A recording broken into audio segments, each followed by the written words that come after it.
টাকা? মা 1 লক্ষ টাকার উপর টাকা নিতে নেই। আরে মা কি বলো 1 লক্ষ টাকার উপর?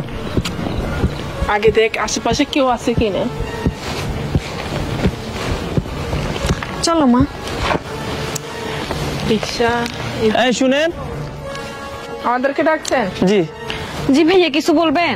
আপনারা কোথায় যাচ্ছেন? কেন আপনাকে কেন বলতে হবে ভাইয়া? না মানে এমনি জিজ্ঞেস করছি আর কি, যে আপনারা কোথায় যাচ্ছেন। আসলে আমরা সেলিম সাহেবের বাসা যাচ্ছি। কেন ওদের বাড়িতে কেন যাবেন? আসলে ওনার ছোট ছেলের সাথে আমার বিয়ে ঠিক হয়েছে, আর ওই কারণে আমরা ওনাদের বাড়িতে যাচ্ছি। আমার মনে করি আপনাদের আর যাওয়ার প্রয়োজন নেই। আপনি কি বলতেছেন এসব? যাওয়ার প্রয়োজন নেই মানে? ওই বাড়িতে গিয়ে আপনাদের আর কোনো কাজ হবে না, কারণ এই বিয়েটা হচ্ছে না।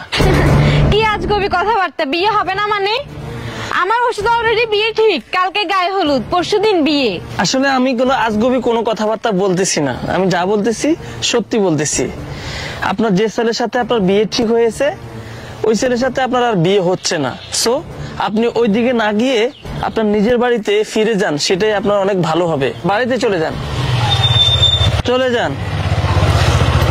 আরে তোমরা কেন? ভাইয়া ও রিপাত, আমার বড় ভাই। আরে রিফাত, কোথায় গেছো তুমি ওইদিকে?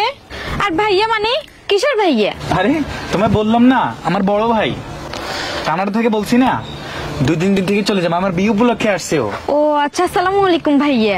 ওয়ালাইকুম আসসালাম। তুমি কেমন আছো? জি আন্টি ভালো আছি। ভাইয়া আপনি এতক্ষণ এসব কি বলতেছিলেন, বিয়ে হবে না মানে? আসলে আমরা তো প্রথমে আপনাকে চিনতে পারিনি, তার জন্য সরি। কিন্তু ভাইয়া এতক্ষণ বলতেছিল তোমার সাথে নাকি আমার বিয়েটা হবে না। কেন বলছে সেটা আমি বুঝতে পারি না, কেন বলছেন ভাইয়া? কি বলতেছো তুমি? বিয়ে হবে না মানে? 2 দিন পরেই তো আমাদের বিয়ে। ভাইয়া হয়তো মজা করছে তোমার সাথে, তাই না ভাইয়া? কি বলছো তুমি? আমি ঠিকই বলছি, তোর সাথে ওর আর বিয়ে হবে না। আসলে বিষয়টা হলো, মানে আমি একটু আগে শুনতে পারছি যে ওরা নাকি আমাদের বাসায় যাবে আজকে। তো রাস্তার এই পাশে আসি আমি দাঁড়ালাম, আর ওরা যে আসতেছে তাই দেখে আমি 1 লক্ষ টাকার একটা টাকার বান্ডিল এই রাস্তার মাঝখানে রাখলাম। রাখার পরে ওরা যাওয়ার পথে এই টাকাটা লোভ করে ভিতরে ঢুকিয়ে যাচ্ছে। বিষয়টা মানে দেখার পরে আমি জাস্ট অবাক হয়ে গেলাম, তাদেরকে দাঁড়া করালাম যে আপনারা কোথায় যাচ্ছেন, কারণ তারা তো আমাকে কখনো দেখে নাই। ভাইয়া তুমি এসব কি বলছো? হ্যাঁ রিফাত, আমি যা বলছি সব ঠিক। কই টাকাটা বের করেন।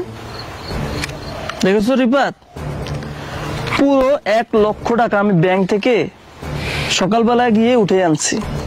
আর এই টাকা দিয়ে তাদেরকে পরীক্ষা করে দেখলাম তাদের আসলেই মন মানসিকতা কেমন। দেখ আজকে আমি হয়তো টেস্ট করলাম, পরীক্ষা করলাম, ধরতে পারলাম যে একটা অপরিচিত মানুষের টাকা বা রাস্তায় কুড়িয়ে পাওয়া টাকাটা কিভাবে তারা 2 জন মা মেয়ে মিলে, উনি হয়তো ফার্স্ট টাইমে বলছিল ওর মা যে রাস্তার টাকাটা নেওয়া ভালো না, কিন্তু পরে উনিও লোভে পড়ে গেছে। আর দেখ এই মেয়ে যদি তোর ঘরে যায়, এই মেয়ে যদি তোকে বিয়ে করে, তাহলে তুই সুখ শান্তি কি পাবি বল? যে মেয়ের লোভই এত খারাপ, যে মেয়ের মন মানসিকতা এত নিচু। এই সামান্য টাকার লোভ সামলাতে পারলে না তোমরা, আর 2 দিন পর আমার বউ হবে, আমার সকল সম্পত্তির মালিক হবে। ছি, আমার ভাবতে ঘৃণা লাগে। যে মেয়ের সাথে আমি 2 দিন পর সংসার করব, সেই মেয়ে কিনা টাকার লোভ করে আমার ভাইয়ের টাকা নিয়ে যায়। আর ভাইয়া তুমি রাস্তায় টাকা ফালানোর কি দরকার ছিল? আর ভালোই করছো, যদি এই পরীক্ষাটা না করতে তাহলে এসব অমানুষদের মুখ আমি দেখতাম না। আমি ওদেরকে বলছি যে আপনারা ওই বাড়িতে গিয়ে আর কোনো লাভ হবে না, আপনারা আপনাদের বাড়িতে ফিরে যান। তুই কি করবি তাও ওকে বিয়ে? কখনো না। যান, আপনারা আসতে পারেন। আপনাদের ফ্যামিলির সাথে আমাদের কোনো সম্পর্ক নেই, চলে যান।